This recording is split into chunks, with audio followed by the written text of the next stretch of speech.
Hi, hello, happiest, good morning, brand new day. I am super excited because we are back in the gym. When are we not? And we're gonna get in another good workout. So today we are working on lower body and specifically the hamstrings. This is a hamstring focused workout. We will be working other lower body areas, but that is where the majority of our focus is today. That said, as soon as our workout is out, we are going to hit the kitchen and we are going to make a high protein chicken, hold the tortilla soup.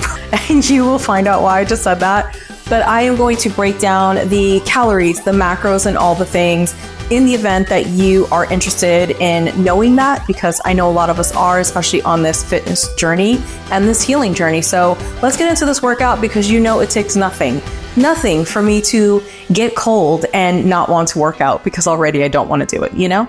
So let's get into it. Let's work these hamstrings. Let's work the knees and the hips and the booty and all the things and smash it out and then go eat because people are hungry. Let's go. Today we're diving into a game-changing gym-focused workout that'll sculpt your hamstrings, strengthen your knees, and power up those hips. Get ready for some serious gains with these slow, controlled movements. First up, we have the Romanian deadlift. This powerhouse move targets your hamstrings, glutes, and lower back.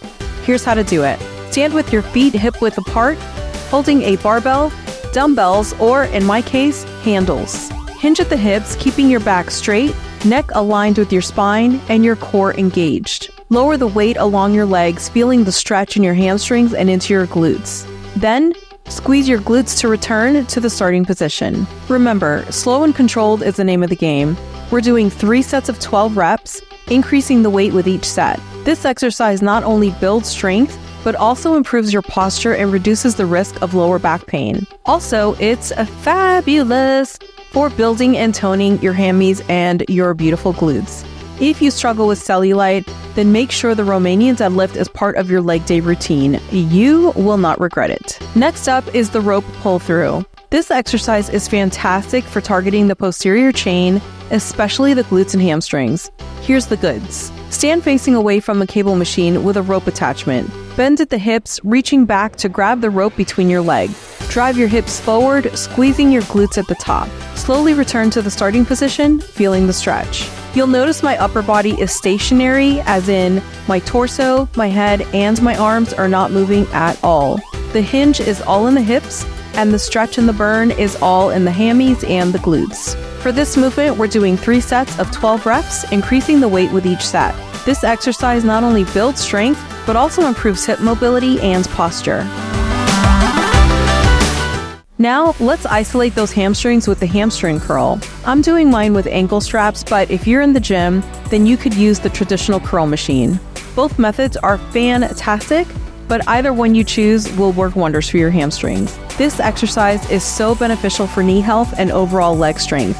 Here's how to do it. Attach an ankle strap to a low cable machine. Stand facing the machine and, if necessary, place your hands on the machine for stability. Curl your heel towards your glute, squeezing your hamstring. Slowly lower back down, maintaining control. Make sure you keep your hips and toes facing forward and that your heel is leading during this movement. We're doing 3 sets of 12 reps per leg, increasing the weight with each set. This exercise not only strengthens your hamstrings, but also improves knee stability and reduces the risk of injury. Last but not least, we have the ankle strap single leg hip extension. This exercise targets your glutes and helps improve hip stability. Here's the breakdown. Attach an ankle strap to a low cable machine. Face the machine balancing on one leg. Keeping your leg straight, extend it behind you. Squeeze your glute at the top and then slowly return to start. Again, make sure you keep your hips and toes facing forward and that your heel is leading during this movement. We're doing 3 sets of 12 reps per leg, increasing the weight with each set. This exercise not only sculpts your glutes, but also improves balance and hip mobility. Remember, your form is critical in this and every workout. Make sure you keep your core engaged, you keep breathing steadily, and most important, that you listen to your body. If you're new to these exercises, start with lighter weights and focus on perfecting your form before increasing the load.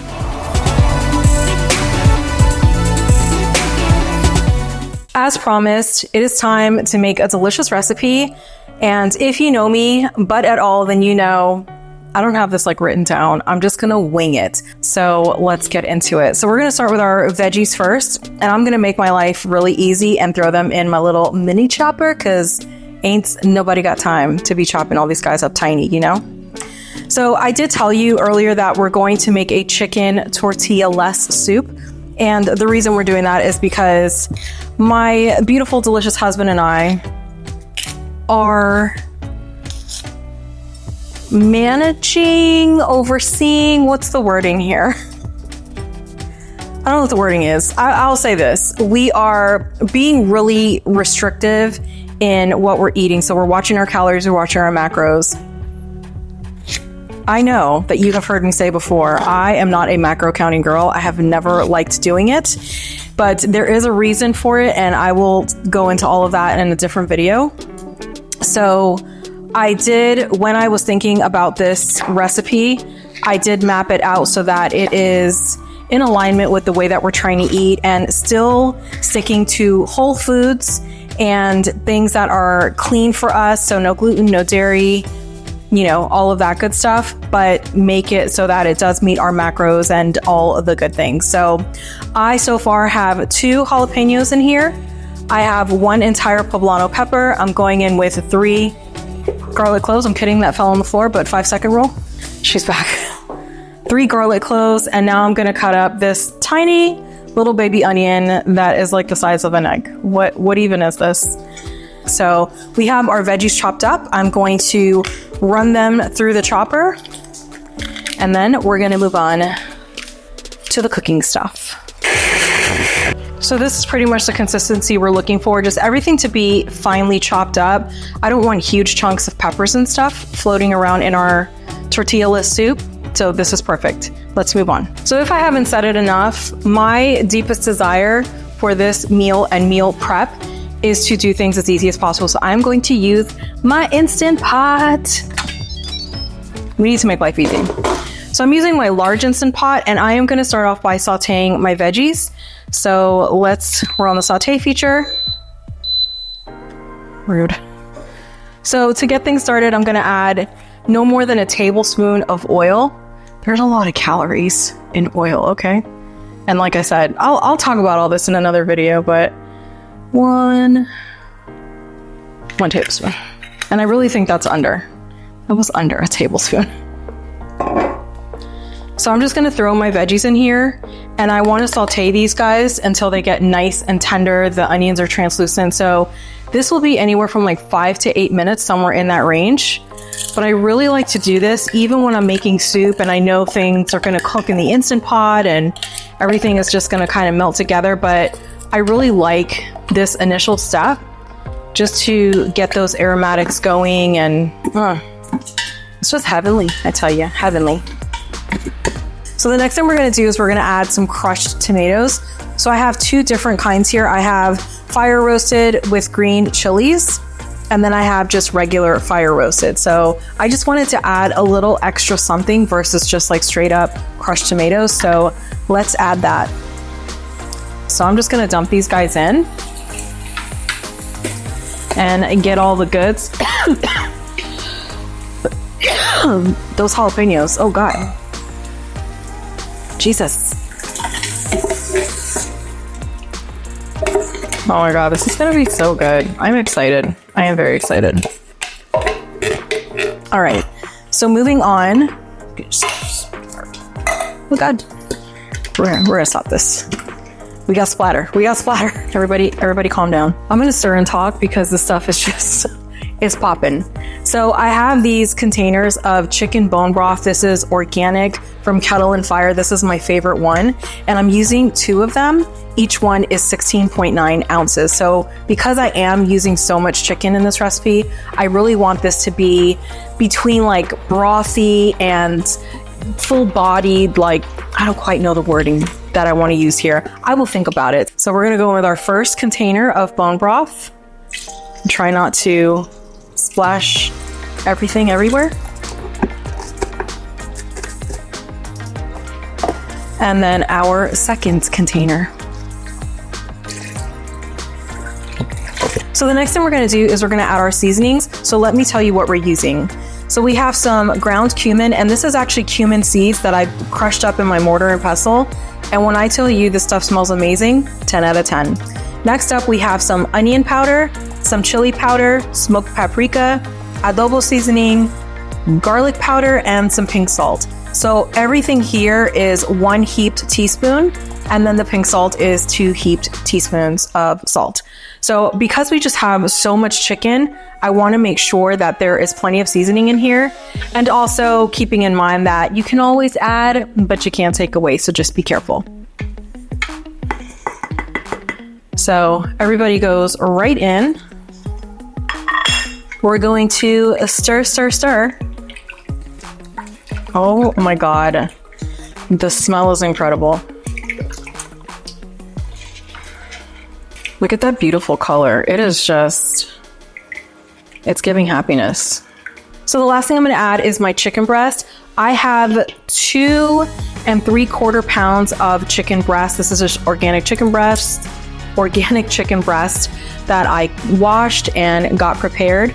So I'm gonna nestle these guys in and make sure they're covered up by all of the ingredients in our Instant Pot.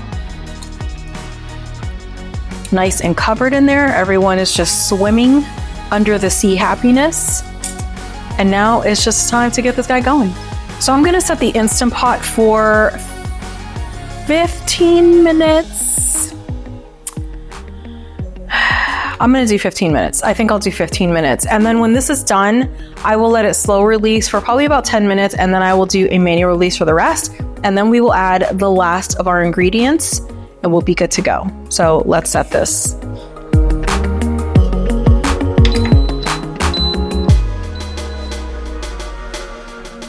Our Instant Pot is finally done working her magic.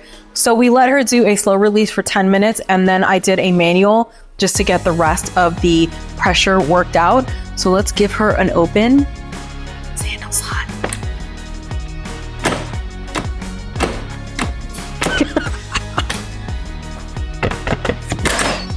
Why is she embarrassing me like this? Oh, that looks so good. Look at how pretty. This is gorgeous. So our chicken breasts are nice and cooked through. So I'm gonna take them, just put them in a separate bowl and shred them up. And then I'll add them back in here. And then we're gonna move on to our next step. And I'm so excited because this just means we're that much closer to eating our delicious chicken tortilla-less soup. Stay. Stay. So before I shred our chicken breast, I'm gonna do one other thing, and that is add the last 2 ingredients to our chicken tortilla-less soup. And that is some black beans and some sweet corn. So let me get that going. And the good thing about this, the beans are already cooked, which is why I didn't add them and pressure cook them with everything else, because they would have become mush and nobody wants that. So the heat of the soup and the Instant Pot, because it is still on the warm setting, is going to heat everything through, and it's going to be the perfect temperature. So let me get those added and then shred our chicken. So I'm going in with 14 ounces of cooked black beans. Next up, I'm going to add 10 ounces of frozen corn. So while the soup was cooking and coming to pressure and doing all the things, I just took this out of the freezer and let it hang out on the counter so it's not completely frozen.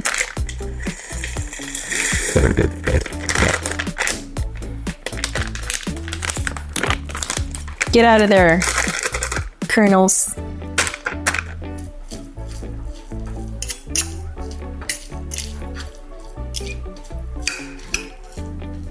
Our chicken is nice and shredded up, so I'm going to put it into our Instant Pot with the rest of our soup. Don't splash me. Oh God, this plate is so hot.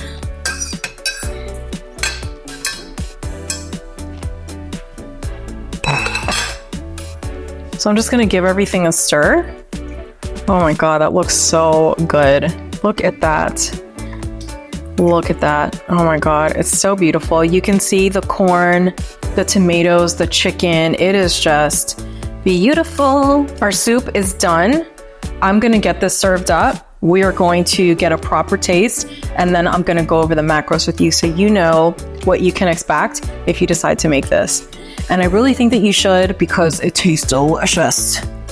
Our soup is done. I served it up, 2 servings, one for Mebby, one for me, because, you know, we're hungry. We've worked out hard today. We're basically machines. We're machines. So let's talk about what the calories and macros are for each serving. All of these ingredients together make approximately 8 to 10 servings, and one serving is 1 1/2 cups.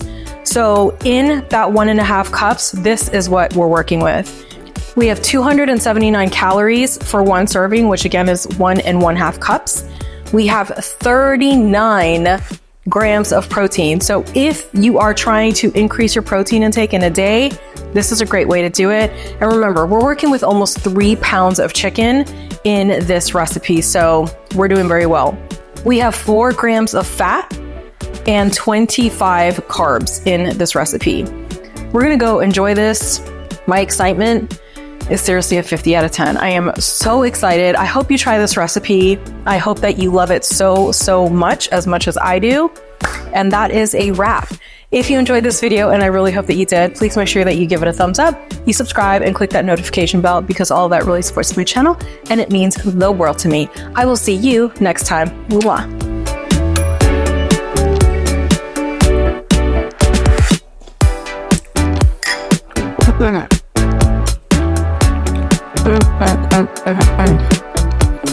So that's your serving.